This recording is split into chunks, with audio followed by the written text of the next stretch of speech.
What's up everybody, man? Back, welcome to a brand new video, and today we've got a really juicy GXK news roundup for you all. That's right, in this video we will be continuing our chronological journey through the development and release of Godzilla X Kong: The New Empire and its subsequent sequel by talking about events that happened in March of 2024. In this one, I'm about to turn it over to myself from the past so that he can take it away, and I'll pop in every now and then to fill out the parts I want to fill out. Enjoy. In this one we are getting into one of my favorite things to get into. I always love it when Toho Kingdom comes to bat with a wonderful interview, and today we've got a really juicy one with Adam Wingard. This one we get into the making of New Empire, which I think sheds some really important light on the process that went into that movie, as well as where the MonsterVerse is heading with or without him. Let's jump into it.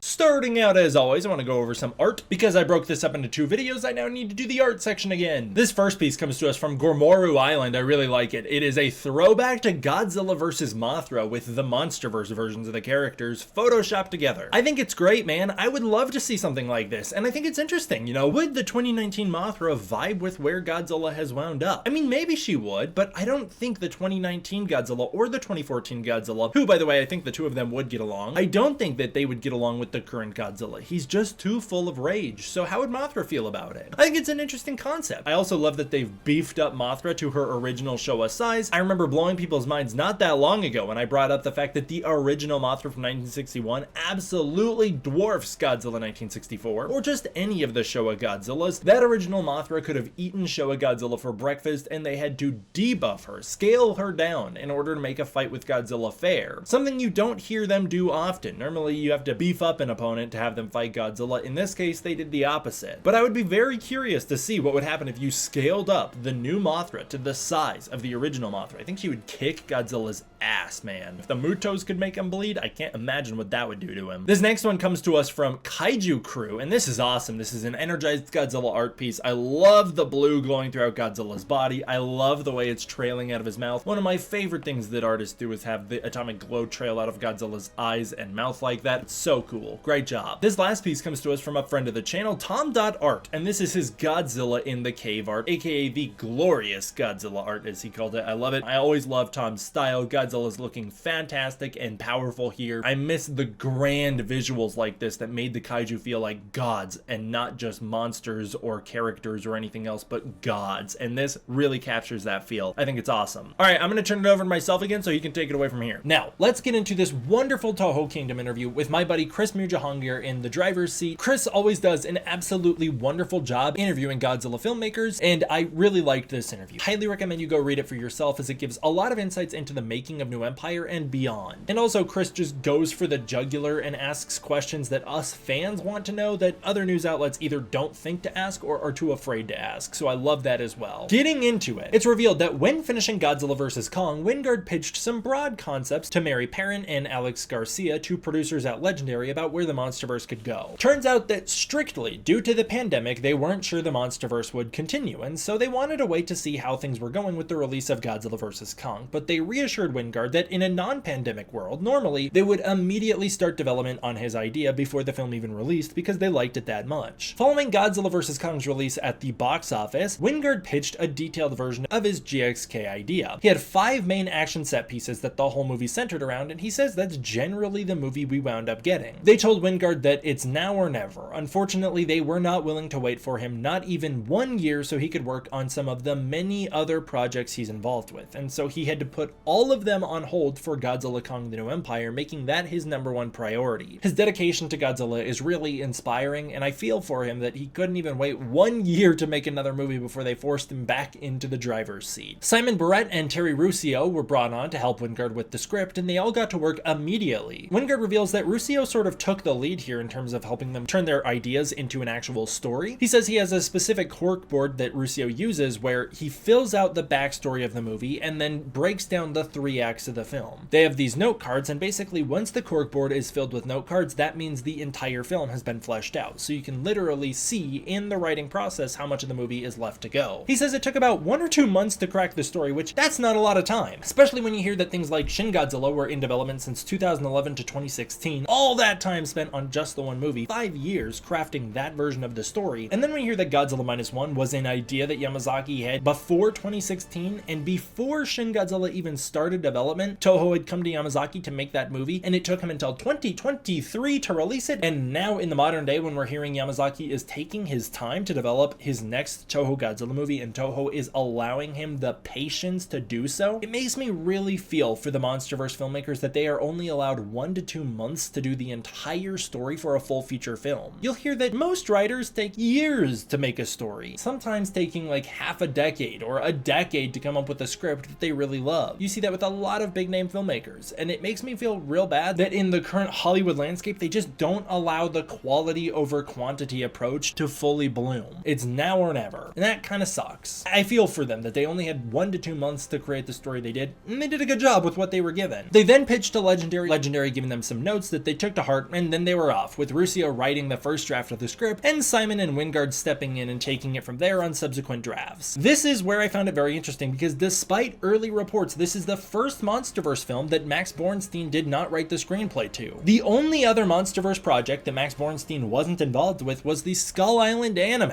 I kind of feel for Borenstein as well, that like, did they ask him to come back and he just didn't want to, or he had other things going on, or like, what was the deal with that? Why didn't he get a call? Did he not do a good job creating one of the most successful cinematic universes of modern day? What the heck?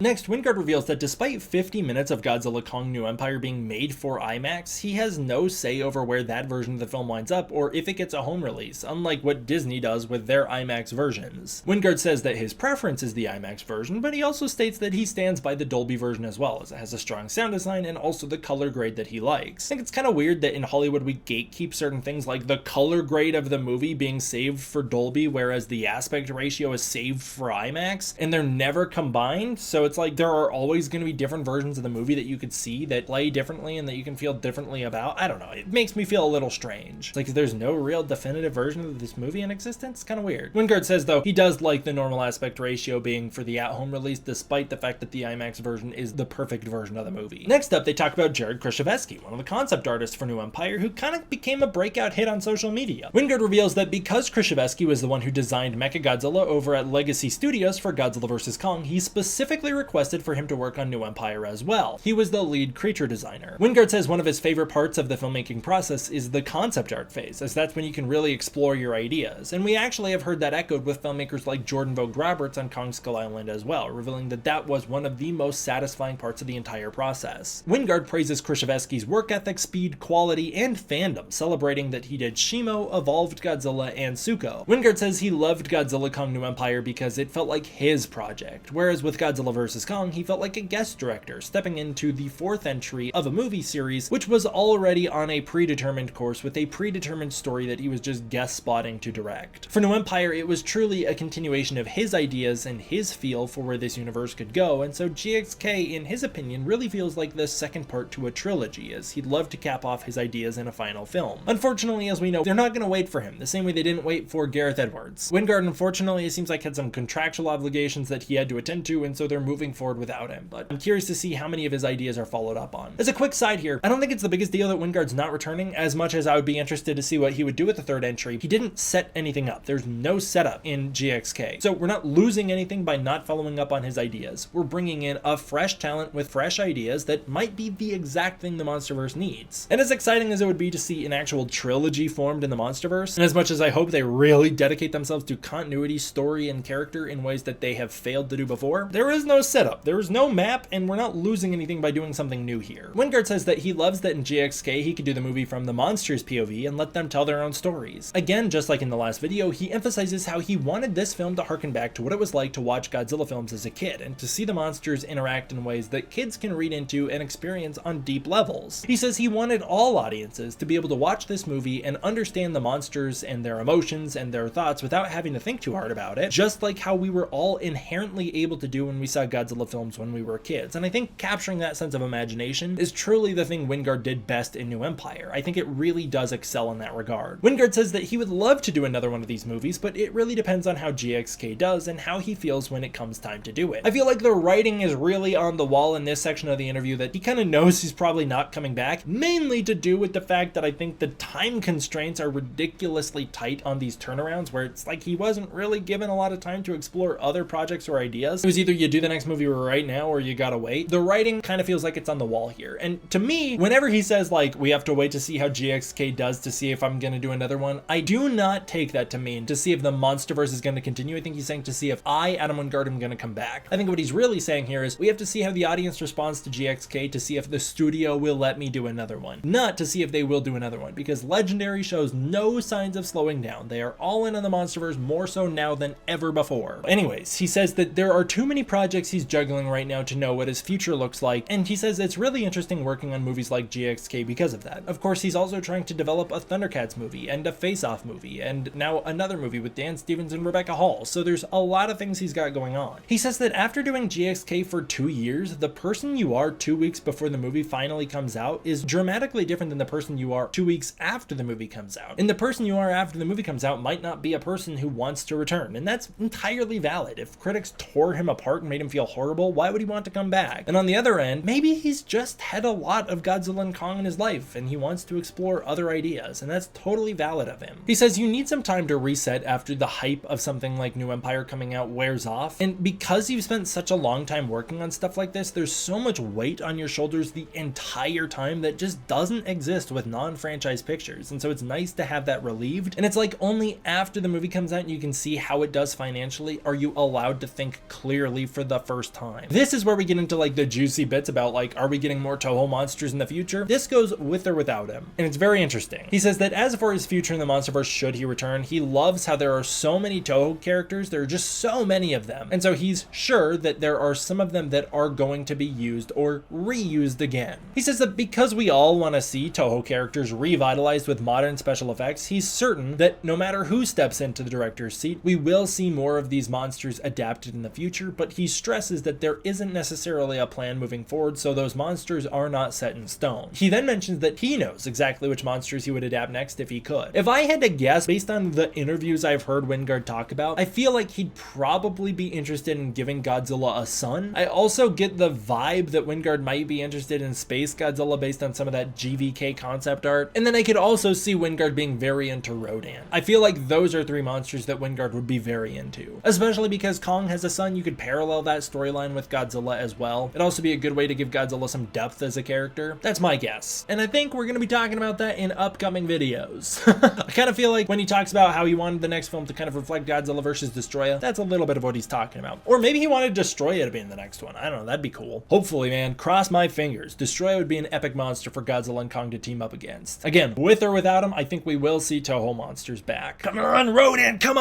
and Destroya. That's what I'm looking for. And Mothra too. You can't leave her out of the equation now that she's back. Every single MonsterVerse film has introduced either a new Toho monster or reintroduced a Toho monster, whether it be Godzilla, Mothra, King Ghidorah, Rodan in the next one, Mechagodzilla in the next one, and then reintroducing Mothra in the next one. Then they get into like the reception of Godzilla overall, which I find incredibly interesting. Wingard mentions how Godzilla feels strangely niche and massive at the same time. He says that there's this weird expectation for films to perform around the $2 billion range as this measure of success, when in fact, the MonsterVerse films making around $500 million is an enormous success and proof that Godzilla is more popular than ever. This is something I have been saying since King of the Monsters came out. I have heard from filmmakers at Legendary that when King of the Monsters came out, that movie performed at the box office pretty much on par with how they expected. And it was a measure that Godzilla is exactly as popular as they thought, which might be why Godzilla keeps being paired with Kong TBH. As we can see over Kong's whole history, which dude doesn't have as many entries as Godzilla, he tends to perform better at the box office. Even with something like -1, which is critically praised and did really well for a Japanese film, it's not like a $2 billion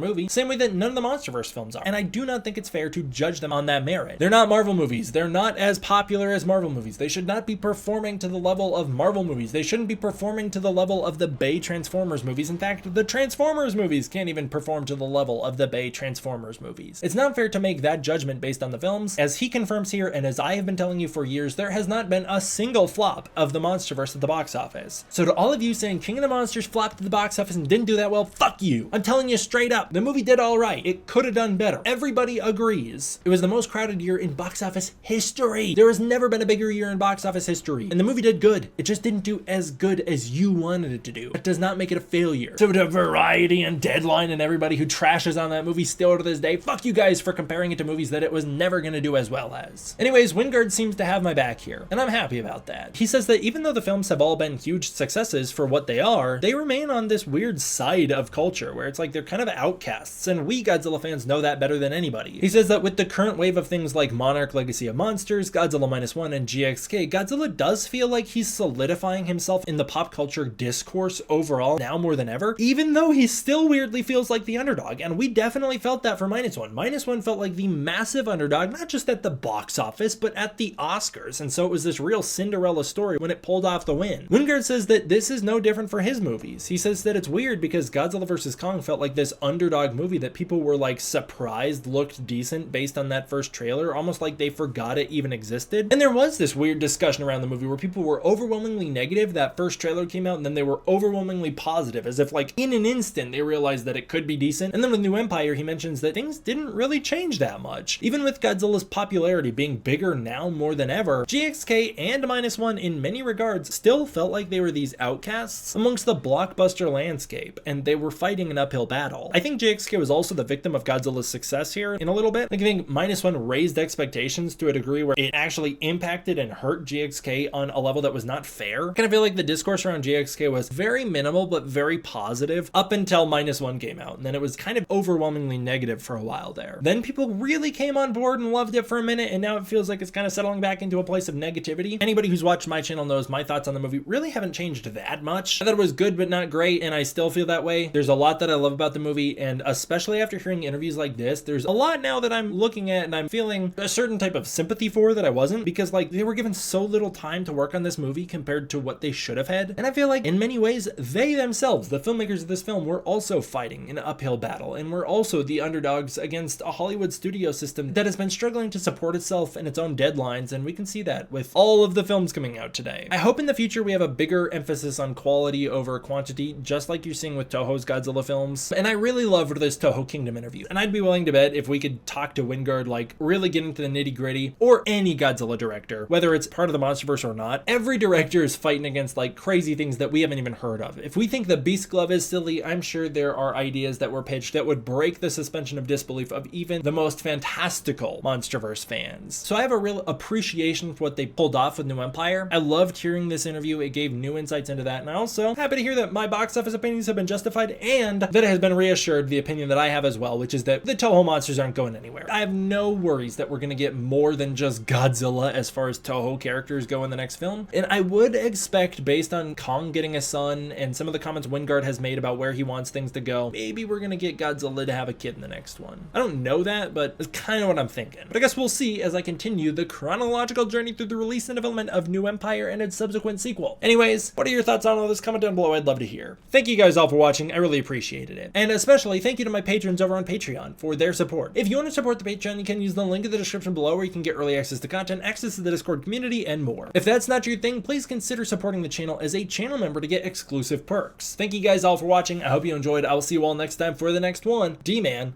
out.